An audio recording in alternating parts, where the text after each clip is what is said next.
This lecture accompanies Chapter 16 of your textbook, The Self, What You Know About You. There's a huge amount and variety of research on the self, including studies of self-esteem, research on the relation between the self and memory, biological inquiries about the location of self-knowledge in the brain, and philosophical analyses of the distinction between the me versus the I. An entire course could easily be taught on the self. This lecture focuses on a few questions.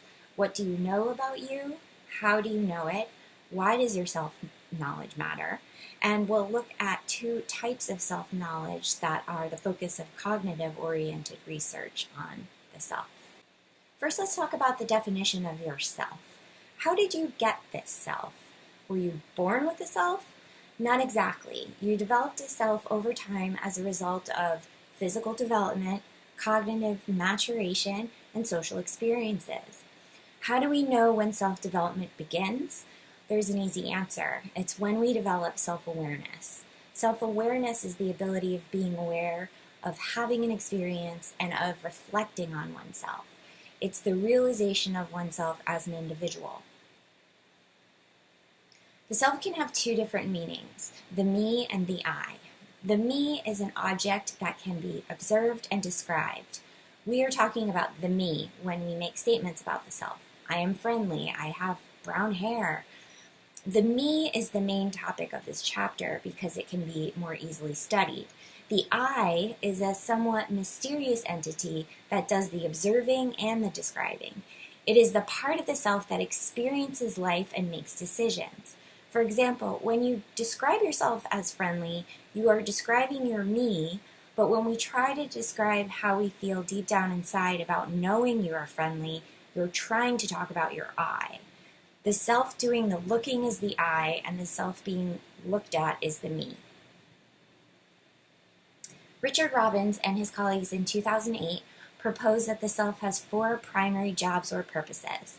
The first is self-regulation. This refers to the ability to restrain impulses and keep focused on long-term goals. The second is that the self acts as an information processing filter. It helps us focus on, remember, and organize the information that matters to us. This includes gathering accurate information about our traits and abilities, but it also includes distortions we make, usually in order to help us feel a bit better than we are, so that we can feel more confident. Third, the self helps us relate to others through processes like empathy, where we imagine how we would feel if we were in the situation of someone else. Finally, the self provides each of us an identity. It reminds us where we fit in our relations with others. It gives us a position in the family, in the community, in school, in many contexts. There are two types of self-knowledge that serve all four purposes of the self. One is declarative knowledge. This refers to the facts and impressions that we consciously know and can describe. It is the self-knowledge that we can declare. For example, so-and-so knows that he or she is hilarious and can say so. This means that sense of humor is part of his or her declarative self-knowledge. In contrast to declarative self-knowledge, procedural knowledge is expressed through actions rather than words. One of you may habitually talk out in class, and this habit may be so ingrained that you don't consciously realize how characteristic this behavior is of you. That is procedural knowledge. These two types of self-knowledge can each be broken down further into two primary subcomponents. Declarative knowledge includes self-esteem and self-schema, and procedural knowledge, self-knowledge, includes the relational self and the implicit self. The declarative self includes all of your conscious knowledge or opinions about your own personality traits. And the first component of the declarative self is self-esteem. Self-esteem is how good or bad or worthy or unworthy you feel. Low self-esteem is related to dissatisfaction with life, hopelessness, depression, loneliness, delinquency, and higher suicide rates. Although it sounds like everyone would then benefit from increasing self-esteem, certain ways that you might go about increasing your self-esteem can backfire. For example, saying to yourself, I'm a lovable person, when you truly, truly don't believe it, will make you feel worse than you did before you started talking to yourself. Self-esteem can also be too high. In fact, overly high self-esteem is related to problems in relationships, worse mental health, and maladjustment. People with very, very high self-esteem are also more likely to be described as arrogant, abusive, and narcissistic. Narcissism is interesting because it's associated with high self-esteem, but it's associated with a high self-esteem that is quite brittle because it is an unrealistic sense of self-esteem. The self-schema is basically everything you know or think you know about your traits and abilities. It includes all of one's ideas about the self organized into a coherent system. For example, when I assess someone's neuroticism by giving them a questionnaire, that person will reach into his or her memory system for the relevant information to answer the questions on the questionnaire, and that memory system is the self-schema. So answering the questions on the questionnaire, the person is basically reporting on what their self-schema contains. So self-schema can be assessed using self-report data. It can also be measured using behavioral data. The self-schema has consequences for how one processes information. It is easier to remember information about the self that fits with one's self-schema, and we process information related to self-schema more quickly. The disadvantage is that it can also limit us from seeing beyond one's self-image and make us view things in a rigid way so that it fits with our self-image. Finally, the self-schema embodies knowledge based on past experience broadly, but it's not based on memories of specific events. The unique aspects of what you do, rather than the traits you have, comprise what is called the procedural self. Procedural knowledge involves knowledge that is not conscious and not even really possible to explain to others. Bike riding is a good example of procedural knowledge. You can only learn how to do it by doing it. So the procedural self is made up of the patterns of behavior that are characteristic of you and the behaviors through which you express who you are, generally without knowing you are doing so. So unlike the self-schema, which is generally assumed to be consciously accessible and which can be measured with questionnaires, the procedural self works unconsciously and powerfully. One aspect of the procedural self is the relational self-schema. This is self-knowledge based on past experiences that directs how we relate to the important people in our lives. Think about behavior patterns you developed in the way you interact with parents or family members. You might forget these patterns even exist until you don't see these family members for a while and then you see them again. These relational selves are built on early relationships, much like what is talked about in terms of attachment theory in Chapter 11. The idea is that we carry these relational selves that we've developed early in life into later life.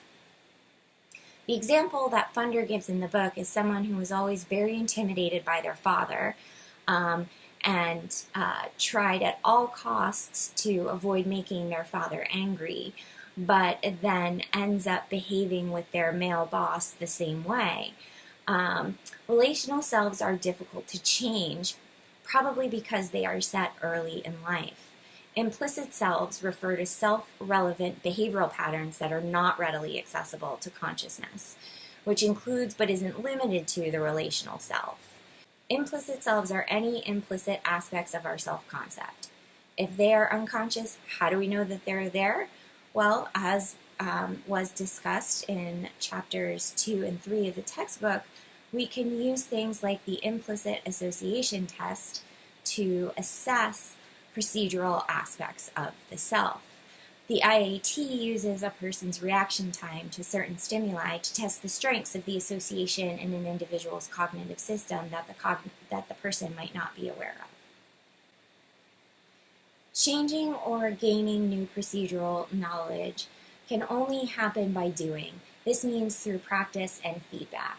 Whereas declarative knowledge is most likely to be gained when you have a teacher who is good at what they are teaching, that is, someone who doesn't know anything about self-esteem can't teach you how to have higher explicit self-esteem. Procedural knowledge does not require such a teacher. You can learn to sing from someone who can't sing if they can teach it right. Change in aspects of the procedural self takes a long time, though. You need to accumulate what's called corrective emotional experiences that generate a new behavioral style and a new outlook on life. What you learn over 20 years can't be undone in a week.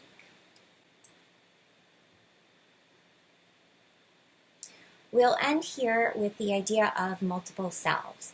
Some theorists think that each person has many declarative and procedural selves, and that these selves are all available depending on who you're with and where you are. This idea of a continuously changing self is called the working self concept. The idea again is that you could be a parent but also be a student, and your identity as parent and student will fluctuate depending on whether you're in a classroom or you are at home with your children. However, there are some problems with the idea of a working self concept. One is that it has been shown that a unitary and consistent sense of self is associated with mental health. So does that mean that people with working self concepts also have mental health problems? No. The other problem is, how do we decide which self to be if we have so many different selves to choose from? On the slide, I have a quote here from the book. Funder says, "Deciding which self to be seems to require one self that decides which self is appropriate for a given situation, and another self beyond that to decide which self should decide which self is currently relevant." Related to this, Bandura argued that multiple selves is too problematic because it leads to fractionation without an end. For an example, I will offer you a quote from Bandura. He says, "An athletic self can be split into an envisioned tennis self and a golfing self. These separable selves would in turn have their subselves. A golfing self can be subdivided into different facets of the athletic ability to include a driving self, a fairway self, a sand trap self, and a putting self. How do we decide where to stop fractionating the self?" End quote. There is no way to decide how many selves to break a person into. We're each really only one person, and this suggests that the idea of multiple selves is problematic